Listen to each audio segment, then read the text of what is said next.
Passion laddu ready ஆகிடுது. ரொம்ப simple, அதே சமயத்தில் ஹெல்தி, குயிக்காக செஞ்சிடலாம்.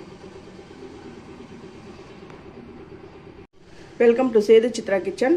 நான் பேசன் லட்டு அது செய்ய போகிறேன். ரொம்ப ரொம்ப சிம்பிள். இதுக்கு வந்து ஒரு கப் வந்து கடலை மாவு வந்து வீட்டிலே அரைச்ச கடலை மாவு தான் நான் எடுத்திருக்கேன். சர்க்கரை, ஏலக்காய், நெய், இத்தனை இன்க்ரீடியன்ட்ஸ் இருந்தாலுமே போதும். இப்போ வந்து முந்திரி வேணும் அப்படின்றவங்க அது ஆப்ஷனல் தான், உங்களுக்கு தேவைன்னா சேர்த்துக்கோங்க. இதுவே போதுமானது. இது எப்படி பண்ணணும் அப்படின்ற ப்ராசஸ்க்கு போகலாம். கடாய் அடுப்பில் வச்சுட்டேன். அடுப்பு ஆனில் தான் இருக்குது. ஒரு ஸ்பூன் வந்து நெய் விட்டுக்கிறேன். இப்போ முந்திரி வேணுன்றவங்க இப்போ முந்திரியை வறுத்து வச்சுக்கலாம். நான் முந்திரி போடலை, அதனால் நான் இப்போ ஃபஸ்ட் எடுத்த உடனே இந்த கடலை மாவு இதில் போட்டுடுறேன். ஸ்லோ ஃப்ளேமில் தான் இதை நல்லா வறுக்கணும். சர்க்கரையை வந்து பொடி பண்ணி வச்சுக்கணும். அந்த சர்க்கரையும் ஏலக்காவையும் சேர்த்து பொடி பண்ணிக்கணும். இப்போ இந்த சர்க்கரையை இதில் போட்டு பொடி பண்ணி எடுத்துகிட்டு வரணும். இது கூடவே ஏலக்காய், அப்புறம் உப்பு இதெல்லாம் சேர்த்து நல்லா பொடி பண்ணிக்கணும், பவுடரியாக ஆக்கிக்கணும். இந்த நெய்யோடு சேர்ந்து இந்த பாருங்க கட்டி கட்டியாக ஆகியிருக்கு பாருங்கள். இது நல்லா வறுபட இந்த கட்டியெல்லாம் உடஞ்சிடும். அதுக்கு முன்னாடி ஃபஸ்ட்டு என்னுடைய வீடியோவை பார்க்குறவங்க சப்ஸ்கிரைப் பண்ணலைன்னா சப்ஸ்கிரைப் பண்ணுங்கள். ஆல் அண்ட் ஆப்ஷன் தொடுங்க. அப்போ தான் நான் போடுற ஒரு வீடியோவுடைய நோட்டிஃபிகேஷன் உங்களுக்கு காட்டும். உங்களுக்கும் யூஸ்ஃபுல்லாக இருக்கும். லைக் பண்ணுங்கள், ஹைப் கொடுங்க. இந்த அளவுக்கு நல்லா வாசனை வர வரையும், அதுவும் நல்லா இந்த கலர் வர வரையும் நல்லா வறுத்துக்கோங்க.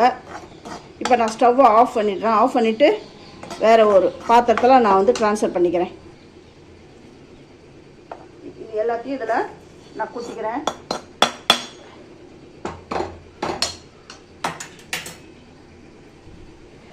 இப்போ பொடிச்சு வச்சுருக்கிறேன் இந்த சர்க்கரையை நான் இதில் சேர்த்துட்டு இது எல்லாமே ஒன்று வர அளவுக்கு நம்ம கலந்து விட்டுக்கணும். இது வர கிருஷ்ண ஜெயந்திக்கு சட்டுன்னு ஒரு ஸ்வீட் பண்ணணும்னா இந்த ஸ்வீட் நீங்கள் பண்ணலாம், அவ்வளோ நல்லா இருக்கும். இப்போ நட்ஸ் வேணுன்றவங்க நட்ஸ் போட்டுக்கலாம். இது மாதிரி நல்லா கலந்தாச்சு. இப்போ என்ன பண்ணணும்னா நெய்யை உருக்கி கொஞ்சம் கொஞ்சமாக விட்டு உருண்டை பிடிச்சிக்கணும், அவ்வளோதான். இப்போ நெய்யை வந்து நல்லா உருக்கி வச்சுட்டேன். இப்போ ஒரு ஸ்பூனாக எடுத்து விடணும். இப்போ ஒரு ஸ்பூன் இப்படி விடுறேன். இதில் சர்க்கரை நம்ம போட்டிருக்கோம் இல்லையா, அது வந்து அப்படியே இலக்கம் கொடுக்கும். நெய் சூடாக விட்டதுனால கை விடக்கூடாது. இப்போ கொஞ்சம்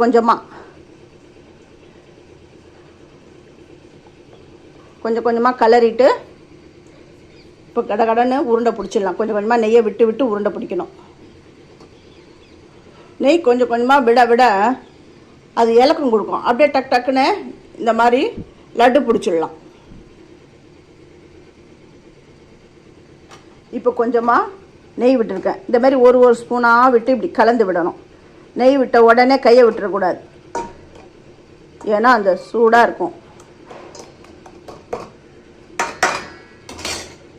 ஈஸியாக இதை பிடிச்சிடலாம். பிகினர்ஸ் கூட ஈஸியாக இதை பிடிச்சிடலாம். ஏன்னா நம்ம சர்க்கரை பொடி இதில் போட்டதுனால கொஞ்சம் ஈரப்பதம் பட்டுடுதுன்னா, அந்த நெய் விட்டுருக்கோம்ல, ஈரப்பதம் பட்டுடுதுன்னா அப்படியே இலக்கம் கொடுத்துரும். இந்த பாருங்க, ஈஸியாக பிடிக்க வந்துடுது. அவ்வளோதான். கொஞ்சம் டைட்டாக கொடுத்தோம்னா லட்டு வந்துடும். இதை பார்த்தீங்களா, இப்போ பிடிச்சிட்டேன் பாருங்க. இந்த மாதிரி எல்லா லட்டையும் பிடிச்சிட்டு நான் உங்களுக்கு காட்டுறேன். எல்லா மாவுலேயும் லட்டு பிடிச்சி வச்சுட்டேன். இது எப்படி வந்திருக்குதுன்னு பார்க்கலாம். இது மிச்சம் மீதியில் அந்த மாவில் லட்டு பிடிச்சிருக்கேன் பாருங்கள். எப்படி வந்திருக்குன்னு பாருங்கள். அப்படி போடும்போதே அப்படி சாப்பிட்டோம்னா வாயில் அப்படி மெல்ட் ஆகும். தேங்க்யூ.